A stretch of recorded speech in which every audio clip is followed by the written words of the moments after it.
By 1988, bin Laden had split from Maktab al-Karamat because of strategic differences. Osama and his MAC organization acted as support for the Afghan fighters and provided relief to refugees and the injured. Bin Laden wanted a more hands-on military role in which the Arab fighters would not only be trained and equipped by the Maktab organization, but also led on the battlefield by Arab commanders. One of the main issues leading up to the split with Osama was his insistence that Arab fighters be integrated among the Afghan fighting groups instead of forming an independent fighting force. After the Soviet withdrawal from Afghanistan, bin Laden and most of the Arab fighters left the country. The U.S. helped fund the Mujahideen resistance in Afghanistan through the 1980s, funneling mostly through Pakistan. And then after basically the Soviets left Afghanistan, that was sort of an independent force within Afghanistan that wasn't even uniformly popular there, because they now were in some ways the outsiders, because there are a lot of Arab peoples had come to that region, and eventually Osama bin Laden moved to Sudan in the early 1990s. Bin Laden returned to Saudi Arabia, a self-styled hero of the Afghan jihad. He was celebrated in the Saudi press as a pious, courageous warrior who, along with his Arab Legion, had brought down the mighty superpower of the Soviet Union. His actual battlefield exploits in Afghanistan were questionable. It was then he founded an organization to help veterans of the Afghan War, many of whom went on to fight elsewhere, including Bosnia, and comprised the basis of the list, or Al-Qaeda. At about the same time, Iraq invaded neighboring Kuwait and threatened Saudi Arabia. Bin Laden reacted swiftly to the Iraqi invasion. He immediately forwarded a letter to the king suggesting, in detail, how to protect the country from potentially advancing Iraqi forces. In addition to many military tactics suggested, he volunteered to bring all of his Arab Mujahideen to defend the kingdom.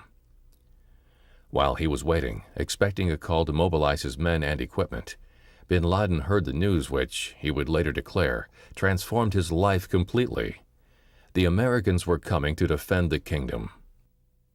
When the Saudis turned to the U.S., Osama bin Laden was angry because he had offered basically to construct basically the same kind of force that had been used in Afghanistan that defeated one superpower to make sure that the Saudis would be defended if there were any kind of real threat from Iraq. So if Iraq tried to do to the Saudis what they had done to Kuwait, he was willing to have built this army, and it was rejected, right? The Saudis turned to the U.S. for hundreds of thousands of troops. So he's angry about that. After the war, he's angry about the permanent presence of a certain 19,000, I can't remember the exact number of American troops on Saudi soil, long-standing grievances about Israel, a whole set of circumstances to rally up different kinds of people's interests to build a network that soon basically turned its attention to the United States, which, because at the end of the Cold War, was the major player. And certainly the U.S. was critical to propping up many of those governments that they were trying to topple. Bin Laden had been rebuffed, and he responded by publicly denouncing Saudi Arabia's dependence on the U.S. military, demanding an end to the presence of foreign military bases in the country. Other Saudi Muslims were also greatly upset that non-Muslim troops would be on the same peninsula as the two holy cities of Mecca and Medina. Anti-government Islamist militants in Saudi Arabia were even more inflamed when the foreign bases remained after the Gulf War was over. Bin Laden's increasingly strident criticisms of the Saudi monarchy led the government to attempt to silence him. According to the 9/11 Commission report, with help from a dissident member of the royal family, he managed to get out of the country under the pretext of attending an Islamic gathering in Pakistan in April 1991. Hassan al-Turabi, leader of the National Islamic Front, had invited bin Laden to transplant his whole organization to Sudan. Bin Laden's agents began purchasing property in Sudan, and in 1992, bin Laden moved there. His choice of Sudan had nothing to do with jihad or terrorism. He was attracted to Sudan because of what was, at the time, the Islamic banner raised by the new regime in Sudan. He wanted to have a good refuge, as well as help the government in its construction projects. Sudan was exposed to huge pressure from the Saudis for hosting bin Laden and his followers. Early in 1996, becoming disillusioned with the Sudanese government, he renewed his contacts with his old friends in Afghanistan. He fled Sudan in a very well-planned trip, with many of his followers accompanying him. The U.S. was putting pressure on Sudan. Basically, the idea at the time, I think, was to return him to Saudi Arabia, but the Saudis weren't excited about bringing him back. As you already mentioned in previous discussion, the bin Laden family is an important political family in Saudi Arabia, so I don't know whether it was because of the personal embarrassment or what exactly.